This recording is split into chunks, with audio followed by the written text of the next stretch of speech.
Hello and welcome to Western Insights. Today's show is brought to you by Western's College of Business and Economics in partnership with the Western Alumni Association and Foundation. Our intention with Western Insights is to extend our expertise far beyond the classroom with our own internal subject matter experts and external guests. Today, we're going to spend some time exploring how to build supportive and compassionate workplaces. The COVID-19 pandemic, as well as many other economic factors, have led to great instability in our global workplaces. Managers today must navigate financial restrictions and changing employee expectations while maintaining a culture of innovation. As a result of all these demands, the workforce is experiencing high levels of pressure, which often leads to conflict and negative relationships. As with too many topics today, a push for simplicity and explanations often leaves us far too many misconceptions. So we encourage you to ask questions today. Using the Q&A button in your Zoom toolbar, let us know what you're thinking or looking for more information on. Closed captioning is also available today. You can activate that feature at any time through the closed captioning button in your menu bar. To help us along the way in our discussion today about workplaces, we have Moonwater, who has served as the executive director of the nonprofit Whatcom Dispute Resolution Center since 2005, as an experienced mediator, facilitator, and trainer, helping individuals and groups move through conflict with ease and grace. She's enjoyed teaching and the art of mediation for the past 18 years and holds an MPA from Seattle University, where she specializes in nonprofit management and in a BA in psychology from Whitman College. Corey Lovejoy is an organization and leadership development consultant and coach. Corey designs and facilitates programs to help individuals, teams, and organizations unlock more of their potential. Underpinning her work is a deep conviction that our work and our workplace cultures can contribute positively to our well-being and the well-being of humanity and our planet. Corey works in collaboration with other consultants as well as independently through her latest project, Sea Bridge. Corey will also be joining the College of Business and Economics at Western this fall as a part-time non-tenure track faculty member. Jason Kenov earned his PhD in organizational psychology from the University of Michigan and has been with Western's College of Business and Economics since 2007. His research, which focuses on compassion in organization, as well as his teaching, are firmly rooted in the assumption that people matter, particularly the rank and file members of an organization, as well as the members of the communities in which the organizations exist and operate. Our amazing conversation today will be facilitated by Mary Sass, who joined the College of Business Economics here at Western in 2006 after completing her PhD in Organizational Behavior and Development from George Washington University. Mary teaches classes in conflict management and negotiation, organizational change and development, teamwork, and human resource management. In addition, she is an advocate for practical learning and provides numerous projects where students work directly with for-profit and nonprofit organizations. Mary's research focuses on the impact that individual differences have on negotiation processes and outcomes. She's also interested in further defining types of negotiations. Mary's most recent research interests involves the impact that high-performance work systems have on employee attitudes and behaviors. This is an impressive group of people, Mary, you've collected. So let's dive in and let's have a great conversation about workplace. Thank you so much, James. Welcome to everybody who's tuning in. Good morning for those of you on the West Coast. Good afternoon for those of you elsewhere. Today, we're going to talk a bit about positive organizational cultures and supportive workplaces. And so our goal is to offer insight into these topics. And to start, we want to take a few minutes to identify some of the challenges that make building supportive relationships difficult. Then our plan is to talk about the topics that managers, directors, owners should reflect on when developing training and training programs meant to support employees. If we have time, we will conclude by having the panelists share some of their own experiences about compassion and supportive workplaces that they have been part of. So Moonwater, we're going to start with you. From your vantage point, what do you see as the largest challenges for managers interested in building more supportive workplaces? Thanks, Mary. I'm happy to be here and to help launch our conversation this morning. So, where to begin? Management is hard, and people are complex. And our environment is constantly changing, right? So depending on the size, I think, and skills of the people involved, the resources available, I think some organizations are more primed and ready to do that work, while for others it might require a larger cultural shift, which can take considerable time and effort. So I think the challenges that we are facing as a workforce are multi-layered, but they also show up as questions for me. As a mediator, I also like to just offer up a lot of questions too. So the questions that come to mind for me, first and foremost, is, are we centering people and their needs? And are we truly prioritizing a culture of compassion? How much value are we placing on that? Do we have the time, the energy, and the resources to do that well? And do we have the willingness? Is the intention there? Do we have an effective roadmap relevant for today's workforce and specific to our individual organizations and employees? And I think it's really easy to lose sight of the fact that what we're all facing today is very different from what we were facing just 3 years ago. And much has happened over the past few years. And whether we want to acknowledge it or not, and just turn a blind eye and kind of keep focusing on the future, in some form or fashion, we've all been tremendously impacted by the trauma of the last couple of years. And I think the implications of the pandemic are far from over. And whether its impact is showing up overtly in the workplace or as an undercurrent, we really can't disregard it when we think about how we want to build a compassionate and supportive work environment. And I think a lot of folks are struggling with how best to integrate a trauma-informed lens into the workplace. And while I believe really wholeheartedly in our resilience as human beings, I also think that we're all to some degree operating with a residual deficit of capacity in a way to manage stress and the challenges that work in general can bring as a result of the extreme stress and duress of the last couple of years. So we're simply a changed community and a changed workforce as a result of that. And the kind of work environment and structures that might have been successful a few years ago, or I think might have been tolerated a few years ago, are not working as well, right? And as folks are returning to the work and trying to adjust to this, our new normal, whatever that might be in the moment, we're finding that people's needs have either changed or showing up in different ways. And we don't necessarily have the systems or structures in place to best support people in the way that we each need to be supported to be able to bring out the best in one another. So that's kind of the lens that I'm looking at this through. And I think that might be resonating with my colleagues, but I'm interested to hear what they have to say as well. Thanks so much, Moonwater. I really appreciate that you brought up the COVID pandemic and the changes that have happened to the workforce. I think attitudes absolutely are shifting, and we don't necessarily know fully how to navigate those yet. So I really appreciate that. Corey, what's your perspective on this? Yeah, I like to think of this. I take the lens from a systems view and say, dovetailing off of a systems view and an appreciative inquiry view, which is to say a couple of things. One, I think systems drive behavior, and so when we're looking at this issue of supporting workplace or supporting workers and creating compassionate workplaces, I think it's a question of, we have to look at the individual system, but then also, and I'll say, Moonwater, too, that, with that, I love your question, and I would say a great way to say that would be, or I would say it is, how might we create more compassionate workplaces? So that's maybe an operative question that I would suggest everyone pay attention to. I think if everyone comes to the workplace, whether you're management or the executive suite or whatever, and say, how might we just start coming in and saying, how might we make our work just a little bit more compassionate? I think if that's kind of the operative question. And then, secondly, I think we have to look at what is working, because it can be easy to get discouraged by what we see. And, but there are nascent efforts to bring more love, I will say, compassion into the workplace. And just make workplaces more human.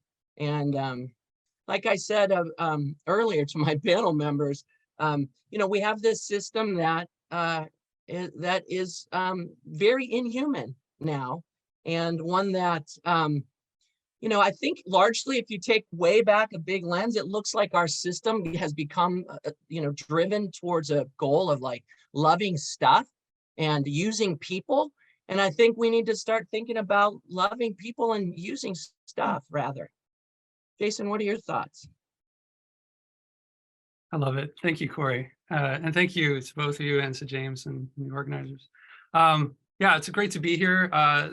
as an organizational psychologist, I'm both like a systems person and I also think in terms of psychology. And so there's a couple of things you both have mentioned that I really want to, riff on. And one is, Moonwater mentioned trauma-informed practices. And one thing that I think is hugely important is it's easy to group terms like compassion and support and generosity and kindness all into the same bucket. And I think they all have some similarities, but one thing that's really distinct about compassion is, and this goes back to the history of the word compassion, is that it's uniquely linked to human pain and suffering. And as much as it's important to be supportive of people in a whole host of ways, it's particularly important to also be supportive of them in the context of their experiences of pain and suffering. And we've all been through just a tremendously traumatic experience. And we are all going through various traumatic experiences in our own personal lives and in society at large all the time. This is an inevitable part of our lives. And to think about how we support people, we cannot do so with a blind eye for that ongoing sources of pain and so we have to be attentive to that. Now, psychologically speaking, I think as much as I think it's 100% true that systems drive behaviors, one of the reasons I think people are reluctant to examine or change systems is because they have some frankly false beliefs about what it means to be supportive and what it means to be compassionate. And I think one of the biggest false beliefs I encounter when I work with students, when I work with organizations, is this incorrect assumption that you cannot be both tough and compassionate, that you can't hold people accountable and also be compassionate, that it's as if people believe that, well, if I'm compassionate, then I'm just letting people get away with everything, or there's no standards anymore. And we just, everything goes. And I can't say enough how incorrect that is. It's exactly not true. These are not opposites. These are reconcilable things that we can, and in fact, it's when we do the hard things that we need compassion the most.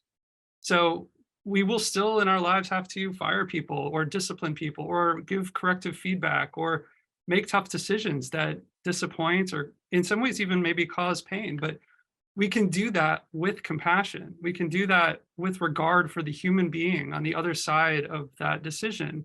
And so we have to let go of that false assumption that to lean into compassion means to lean against the things or lean away from the things that we usually associate with, business as usual. Jason, can I put you on the spot for 1 minute? No. Shoot. Yeah, sure. I'm going to anyway, because I want to just ask, I think this is such an important point that you bring up in the fact that, you can be tough and compassionate at the same time. Can you give the audience an example of where this might happen and how somebody can be tough and compassionate at the same time? Yeah, sure. Like some really recent examples. So during the kind of the tail end of the pandemic, this one video went viral, which was the CEO of this, I forget, some sort of like mortgage lender company, laying off a huge swath of employees through a Zoom call. And in that Zoom call, the leader sort of lamented at how painful it was for him to be doing this and talked about how much he had cried. And it was just completely lambasted for how tone deaf and sort of disregarding it was, because it didn't, as much as he talked about caring, everything about what he did and said displayed the opposite. So on the other hand, there are organizations, and I'm not going to name any organizations, but there are organizations that when they have to lay people off, or I shouldn't say have to, but when they choose to lay people off, or when they fire someone, they adopt a very compassionate, human-centered approach to making that really painful decision. Like, we all know that decision sometimes seems necessary, but it is also inevitably painful, not just to the people at the end of it, but everybody else in the organization who doesn't leave but observes it. And when that humanity and that pain is acknowledged and factored into the way that action is carried out, through recognizing that people need notice and they need support to move to a different organization, and organizations can give people paid time in the remaining days or weeks and support to help them find another job and to ensure that they land somewhere safely. Some organizations extend medical coverage more than the law requires. Some organizations just confront people face to face, even though it's hard, because they know that that human connection in a painful moment is important. So, I mean, just as a simple example, you can hide behind Zoom and you can, sort of disconnect from people, or you can do the opposite and connect with people and what we know is a very painful time. Thanks, Jason. That really clarifies it for me. And I appreciate it because it sounds like as I'm listening to all the perspectives here that compassion, supportive relationships, supportive workplaces, all of these things are built around a number of issues. And things that we need to take into account are things like, first of all, it's not just managers that need to be compassionate. It's everybody in the organization at all levels. And we need to create a culture that shows that compassion, whether, depending on the organization, it's top down or it's bottom up. I mean, we all have our opinions about that. But it's also really interesting because what I'm hearing is that to be a compassionate individual and to have a supportive workplace goes beyond just the policies and procedures. It's also about the way that we communicate. It's the recognition that we are humans and that we do have feelings and we need to recognize the struggles that each of us are dealing with. And so it's just kind of an interesting kind of holistic approach that all of you are taking. So I really appreciate hearing that. So I'm going to move on quickly here. And I'd like to talk a little bit about ways that we can overcome some of these challenges that we just addressed. And so Moonwater, we're going to go back to you. And I want to ask, what should managers consider if they want to build a more compassionate workplace, especially when conflicts are arising? Thanks, Mary. I come back to questions. I just can't help the mediator in me. So when you ask that question to me, what it brings up for me is an opportunity for reflection. Every time you say the word challenge, my mind goes to opportunity. And just as you were saying, Corey, we can sort of transform the question and sort of challenge ourselves to ask, where's the opportunity in this? And how can we shift and change and contribute to our workplaces in a way that's going to really create the kind of environment that we're all seeking and that brings out the best in one another? So how can we bring out the best in one another?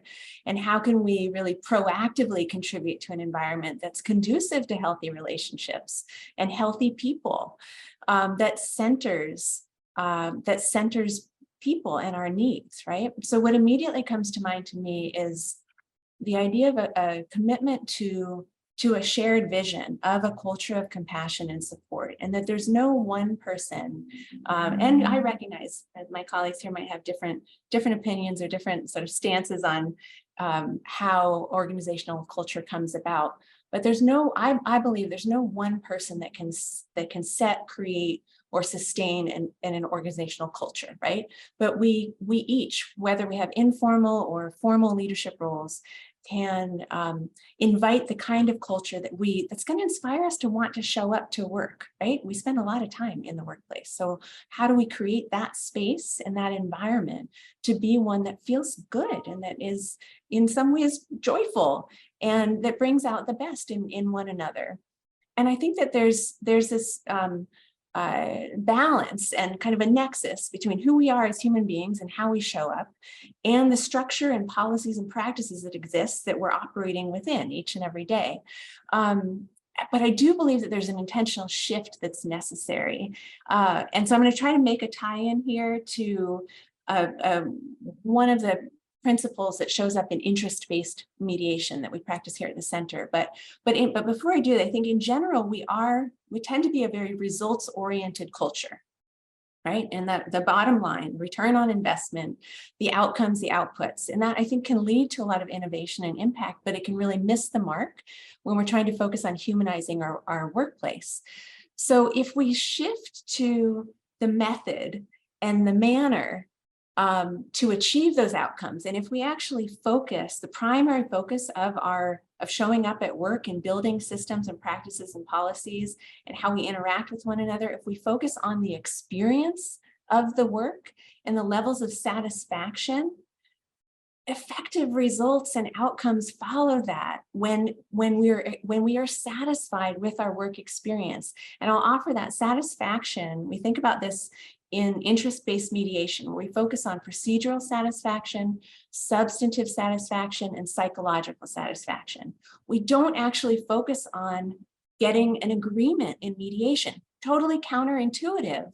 But when we create a process and a space and an environment for people that meets their substantive interests, they have the tools, the techniques, the desk, the strategies to be able to do their jobs well. Are we offering procedural satisfaction in the workplace, transparency in our communication, places for people to contribute and have their voice be heard and be decision makers? And then psychological satisfaction, are we inviting people to show up as their whole selves? When we address those levels of satisfaction, results follow. But when we miss and when we deprioritize employee satisfaction and we focus on the outputs and the outcomes only, we miss a huge opportunity to meet those levels of satisfaction. So I think it's a reorientation to where we're focusing our energy in the workplace in order to actually achieve even better outcomes. So I'll offer that to you. It's a little bit counterintuitive and a shift in focus, but I think it gets us to a better place.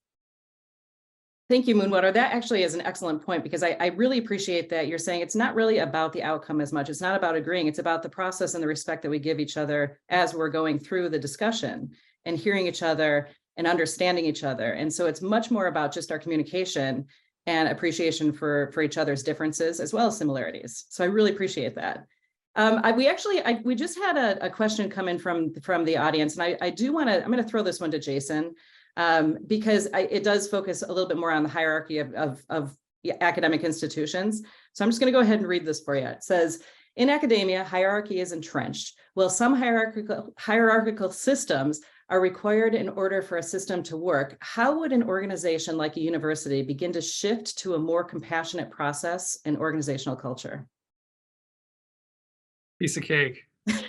Well, I mean, I can't say that I have like a nice 2-minute response to that specific question, but I can say that, I mean, hierarchy is going to be present in any organization, and with hierarchy comes the distribution of power, and power is a real thing. I think even in relationships among peers, like there's always power. The organization decides and bestows certain kinds of power on some people more than others.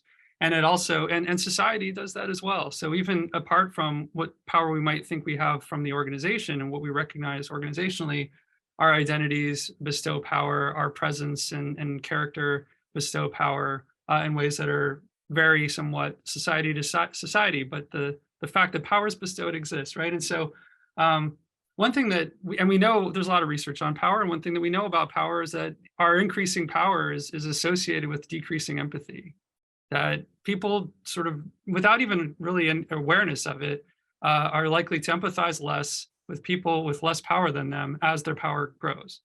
And so, I mean, I think one of the first things that has to happen in organizations is we have to understand and unpack the legitimacies and the illegitimacies of power. Like, who has power? Who does our institution give power to? And how might that be affecting the way we do anything, and how those people are experienced, and how the rest of us who have increasingly or decreasing amounts of power, like what is going on there? So looking at power distribution and looking at ways to intentionally balance power. One of the worst things you can do to people, one of the most painful things you can do to people, is to take away their sense of agency and power. And the more the more we do this, and this happens in higher ed, this happens at any institution I could think of, that the more we engage with people in a way that essentially robs them of that agency and that locates that agency and that power with fewer and less accessible and less transparent people, and then as I think Moonwater and Corey both acknowledge, like surrounds that with dysfunctional systems,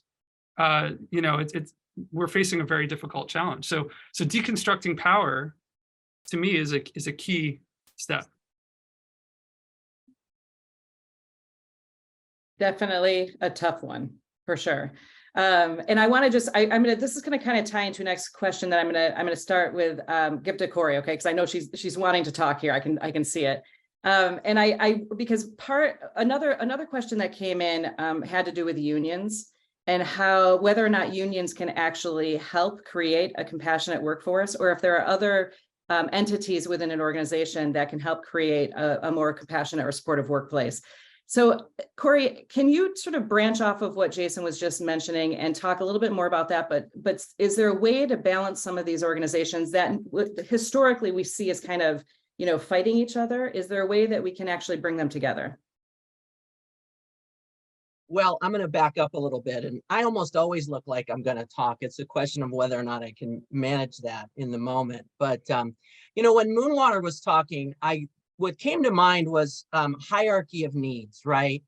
And you know, if an organization, if leadership of an organization looks at hierarchy of needs within the employee experience, you know, there's a baseline level of you know, the survival, right? Survival. You know, you need decent wages, you need time off, you know, there's worker safety, there's all these issues at just kind of the base level. But as you go up, I mean, I think I like to look at the top of the pyramid and say, like, you know, how do you get the best out of people? I mean, Maslow will call it, Jason can tell you more about this, but the hierarchy of needs, how would you you know, get the most out of people? How would you get the most? People want to love their work and the people they work with, and that's when they do their best work. And so, you know, I'm thinking of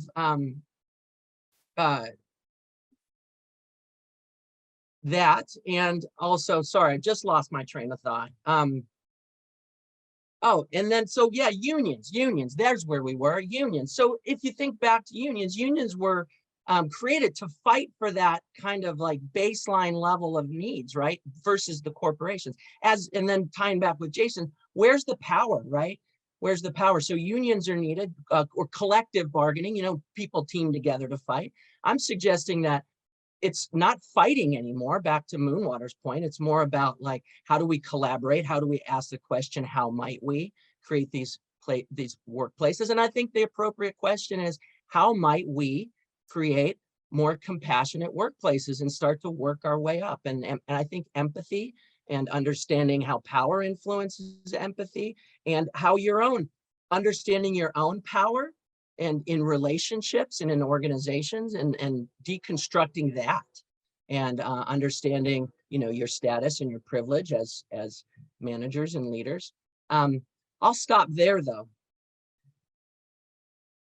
Can I just build on that just for a moment? Because I'm not sure where to go with this thought exactly, but let me just offer. I think one of the challenges, coming back to your first question, Mary, about a challenge in creating a supportive and compassionate workplace, there's an element of fear, and that there are clear and identified power imbalances within workplaces and within hierarchies within workplaces.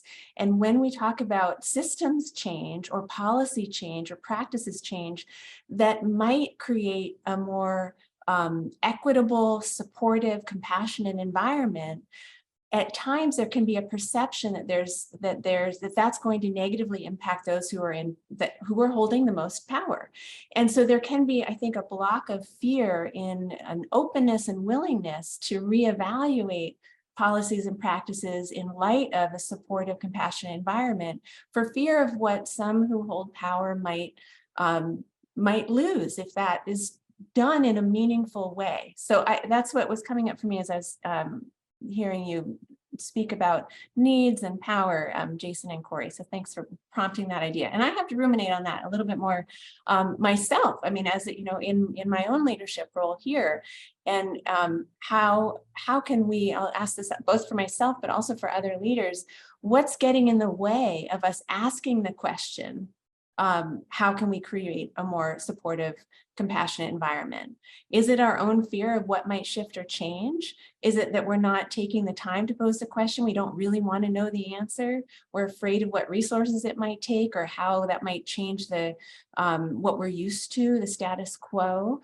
I think we all have some self-reflection to do in what might be stopping us from asking, so just by that start of just asking the question. Now I need to chime in if I could on that. Is that okay, Mary? Yeah, I think that's exactly where to start. I mean, I think that goes back to, I like to think of the question again, how might we? And then I like to think of everyone in an organization as a leader, right? Man, everyone is a leader. And I think of the sort of a definition of leadership that we can all agree on is going first, stepping into that space. And so if each person is coming into that space saying, how might we do that? But before we do that, that's at the organizational level. You come into the office, come into work and say, everyone's got the question on the mind, how might we, right? How might we? So that already changes it from I to we. But then you come to the individual agency and it's like, how might I be more compassionate? And then that requires going inside, right? That requires, like Moonwater was saying, self-reflection and saying, where is my compassion lacking? Where has my workplace trauma maybe made me less compassionate? How maybe has my previous experiences in a different work cultures made me less compassionate? That's the biggest challenge I am finding in my work, and it has been huge to come out of one culture into another culture and bridge that. And in doing so, it really requires a lot of hard work to rub up against your edges. One of the hardest things to do is learn in public. And that's what we do. We want to come in and be more compassionate, and it's a bumpy road, and it creates some conflict that needs to be managed.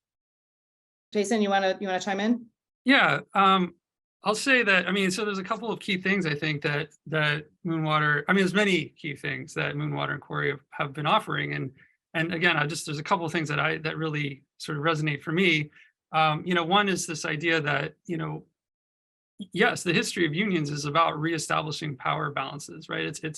It's not that if we're more attentive to the balancing of power, that will somehow make unions not needed or go away. And that's not even the point, but more like that this is one way that human beings have sought to regain power in systems that have historically and consistently deprived them of that power. So, but I think unions serve, or any sort of system that serves to rebalance power plays an important role. And organizations can see that as an opportunity to say, like, how do we partner with everyone to better fulfill their needs? And, we have people say there's a recession coming, like people who are feeling that their needs are being met in their organizations, especially during down times, are going to be the most resilient and the most loyal people to help the organization do more with less and be there when times inevitably turn around, rather than just jump ship as soon as they can. So I think there's that, and fear was mentioned as well. And I think another real bias that interferes with the doing of support and compassion is this sense of like getting it wrong or being vulnerable, and both of those things go together. And so, we're afraid of, many people are afraid of not showing up for people in the right way. And so I might as well not show up at all, or that by showing up, I'm revealing something about myself that I'm not sure I'm ready to engage with. And that kind of withholding, though it's understandable, when you have power, that kind of withholding is actually really destructive. So I believe we all have power. I believe we all should be looking at how we can each do more of this, and how we might already be experiencing some of the detriments of the power we already have, even if we're relatively low in the system. But I think people who clearly have increasing levels of power in the system have to be willing to step up to that. I hope that there are people of differing levels of organizational power listening right now, because they have to model this. They have to be willing to say it's not all on them. It's as much on me as it is on the rest of us. And we all have to be willing to really do that self-examination and that system level examination of how we've maintained the power imbalances and how we continue to recreate them in the status quo. Okay, so Jason, I want to just step in for 1 minute because we're having a really fascinating discussion about kind of the higher order of things in terms of, fears and power differentials, kind of the organizational structure side of things, a little higher order. A question just came in that's asking about, well, how do we actually broach the subject of compassion in the workplace, especially if there's power differentials? I mean, if we are what we perceive as having lower power, how do we talk to those who have more power in the organization and say, we want to have a more compassionate workplace? Are there techniques Are there trainings? Are there things that we can actually do to help that process? So Corey, you want to take this one? Yeah, that's exactly where I was headed. So there's I think if you, so we're talking about trauma, right? We're talking about trauma from the COVID-19 earlier, and how this has changed our workforces and changed people and influenced how we've worked and how we bring work and life together. See, I think a lot of people have workplace trauma in one form or the other. And so I think that being trauma informed, as Moonwater said, trauma informed leadership, understanding how people's trauma, people, as Moonwater said, we're whole people, right? We bring our whole set of emotions. We bring our whole humanity, the whole catastrophe of our lives into work, right? And so that's, I think, where a lot of the rub is, because a lot of our corporate culture and a lot of our policies and procedures like make it difficult for us to get personal, right? How do we make accommodations? I think at the individual level of managers, leaders, I think we need to be thinking, how do we make individual accommodations for people? And that's tough because, you know, you can't ask personal questions. Are dominant, at least in the world where I come from, the corporate culture, like you can't talk about personal stuff. You can't get into that.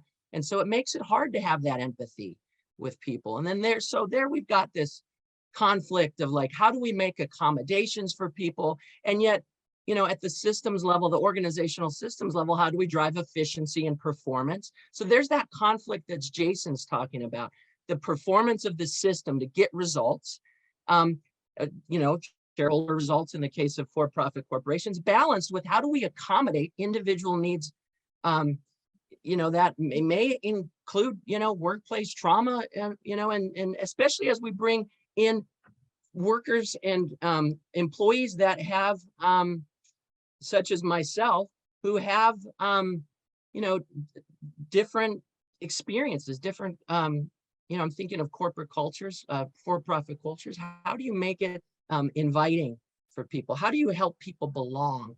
Belonging in organizations, I think, is really important. Go ahead. Yeah, Jason. Well, and I'm going to say too, I mean, I think part of what this question I think is getting at is like, yeah, it's great when the people with the most power sort of play their role, but a lot of us don't have the same power as people above us. So again, I would say like we all have more power, I think, than we think we do. And so I think it's faulty to assume that it's somebody else's job. But even if you're like kind of at the lowest level in an organization, but still, if you are at the lowest level and you're like, man, but I can't get the people above me to even begin to engage in this kind of conversation or think in this way, what do I do?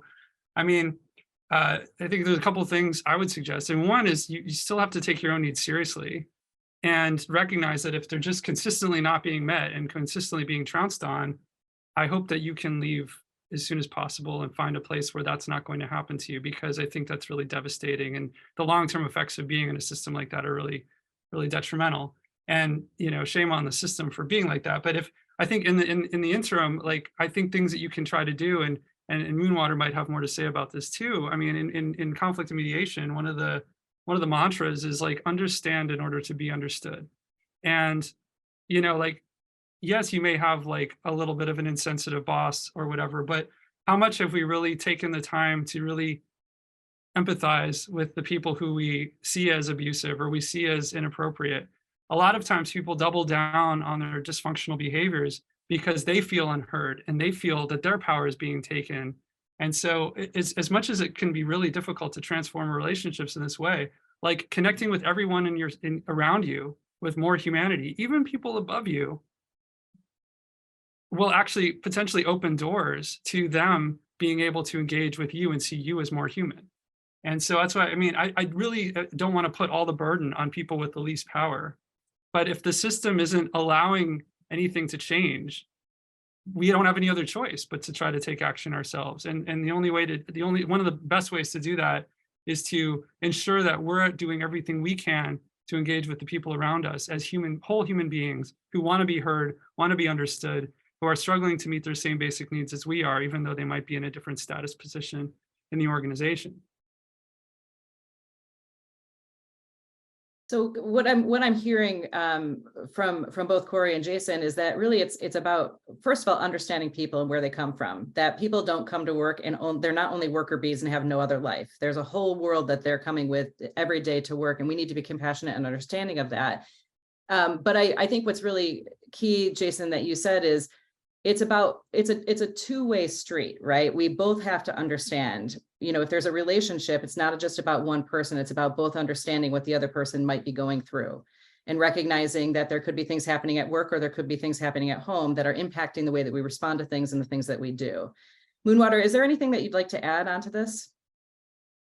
I think what's coming up for me is the idea, again, the opportunity of modeling compassion. So just building on what you were sharing, Jason, and you, Corey, that we each have, where is our own agency and our own autonomy, and how are we choosing to show up as individuals? And then how is that interacting and interfacing with the system in which we are a part of, right? So we all have the ability to some degree to affect positive change. And I think, and I absolutely agree with you, Jason, that if there's an inability within an organization, an inability and an unwillingness to change, to be compassionate, to operate with a set of values that aligns with us as individuals, that sounds like an unhealthy place to be, right? So I think we have an obligation as organizations to operate with, model, invite, support values that support human beings, and to share that with the world as we are hiring and recruiting, to invite more people that are going to add to and bring their strengths and their willingness to contribute to a positive culture of compassion and support. And that we then are holding them with the infrastructure in place to support their well-being through our policies and practices in order to retain them and continue drawing on their skills. And so if we're in an environment that feels inhuman and is operating in an inhuman way, the question was, how do we create opportunity to, how do we open up that conversation? If that, and to some degree in this idea of sort of operating with integrity and bringing that kindness and compassion ourselves, we can ask for that conversation. We can demonstrate kindness and compassion to our co-workers within our workspace, within our department. We can be models of that, and then look for the formal ways to influence policy or systems change or practices, and offer our ideas and contributions that we believe are going to support a more compassionate workplace. And if our voice is not received, one, we can ask for help. I have to say, mediation, facilitation, exploring resources and asking for help if you don't feel that you're being heard. But have you tried bringing that voice forward, your voice forward? Have you been modeling what you are asking for? And if you need more help, have you asked for that help, and has that been received? And is there a receptivity to engaging support, to listen to you as an employee who's trying to bring something positive into the workplace? And I think we do have experiences where that is not welcomed, there isn't a receptivity, and there's a lack of ability to invite that kind of culture. And again, sometimes at times that can be insurmountable, but oftentimes we can influence positively by modeling the very thing that we're asking for in the workplace. Yeah, that's so important. I mean, it's so important. I don't think you're not sounding like this, and I don't want to sound like this either, that if you just try hard enough, everything is going to change, but a lot of times people give up before they've ever really participated in the reality that they're trying to create. And instead what they've done is recreated the dysfunctional reality they're trying to get out of through their everyday choices without kind of owning that. And so if it doesn't work out and you do leave, I only want to do so feeling like I put out there what I was hoping to get back and it didn't work. And now I'm choosing that this is no longer working for me, as opposed to I've participated in all the dysfunction and it's not working for me, so I might as well get out of here. Because really, we're just going to be bringing that dysfunction with us wherever we go, and nothing's going to change where we were, and nothing's going to change where we go. You know, and I mean, I think another thing that's really important is, you know, not every organization has opportunities for feedback to be given, but like a lot of times we do fixate on the outcomes, like Moonwater was saying previously. And I think really focusing our energy on the process.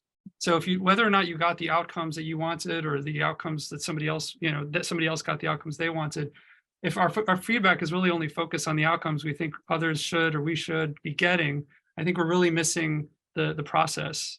So whenever there's an opportunity for feedback, process-focused feedback can be much more impactful. You know, here's what it was about the way this decision was made, the way that I was handled in that moment, the way that this was communicated to me, not the message itself, but the process by which it occurred. That was really alienating. That was really painful. That was really, and the last thing I'll say is, I don't think we should shy away from words like alienating and painful and things that really go beyond the usual organizational speak of like frustration and stress, because like we have like these implicit rules about like, we don't talk about certain things in the workplace, and that makes things seem less urgent and important. So I think like if we can even adopt a more human language in how we communicate with each other, that could be a way to have some sort of effect in the system as well. Thanks, Jason. I want to push this just a little bit further. There's some questions that are coming in, and one of them you've done a good job of answering, but what this person asks is, how can you be more confident in being vulnerable?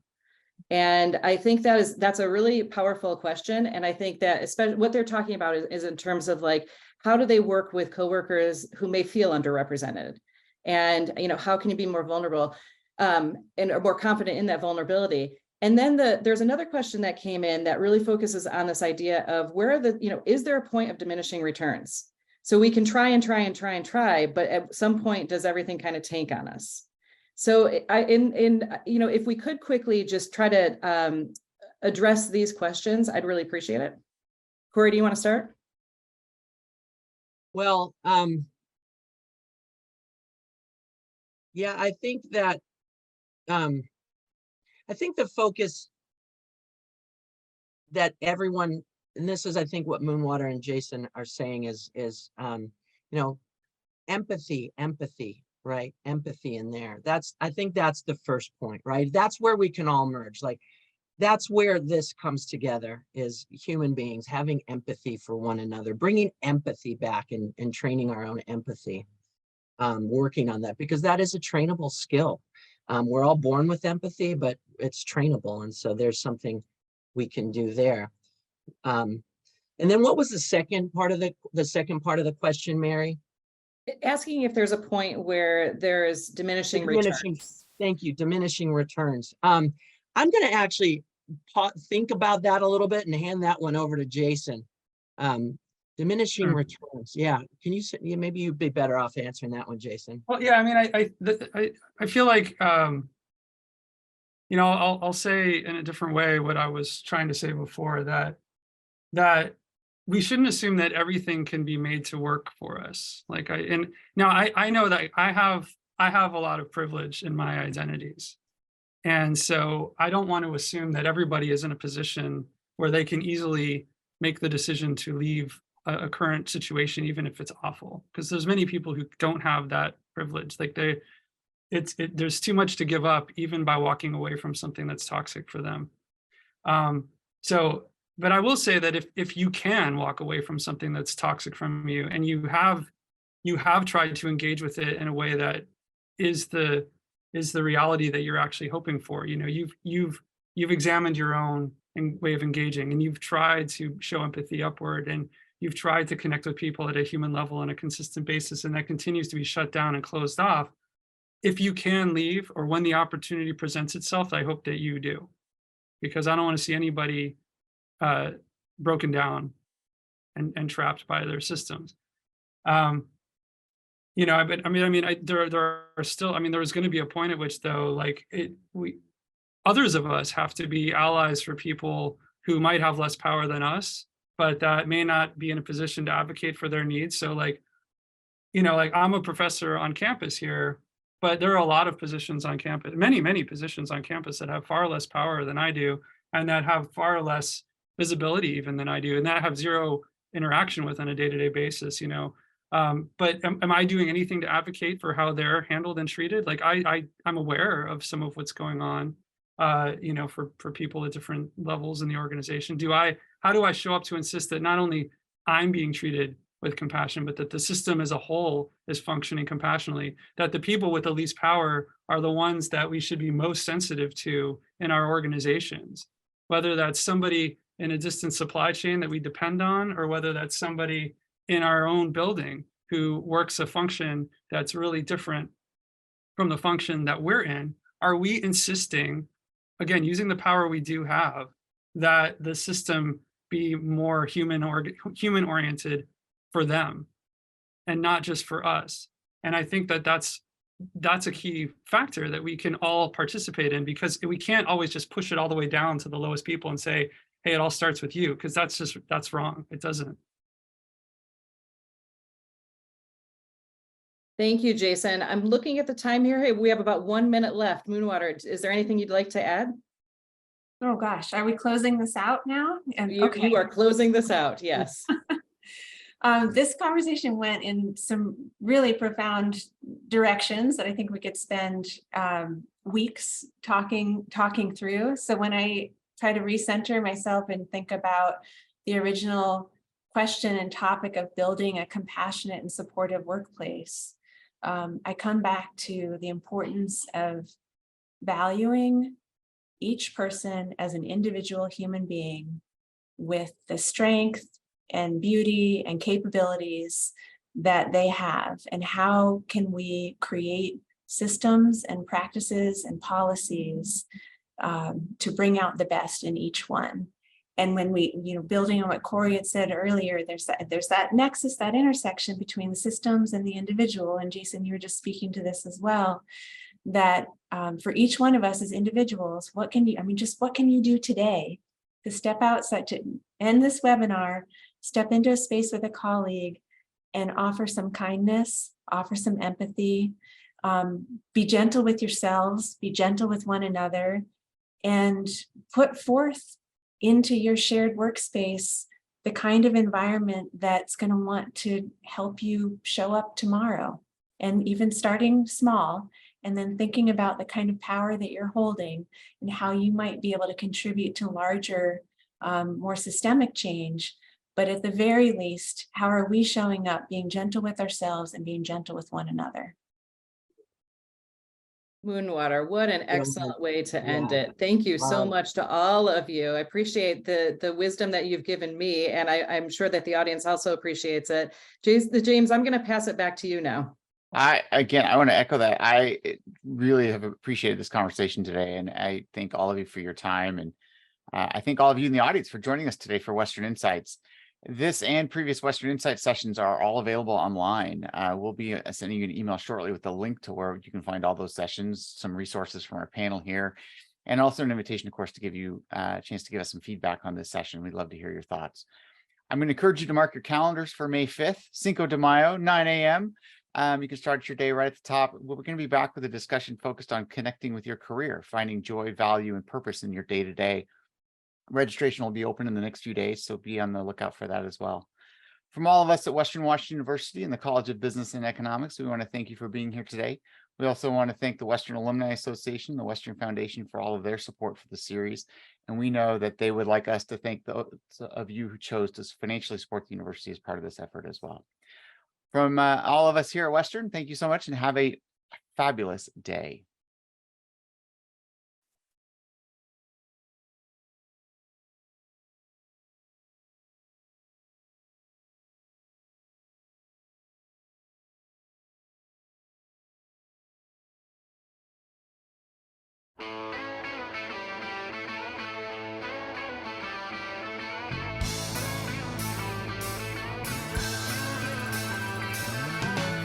No one told you life was gonna be this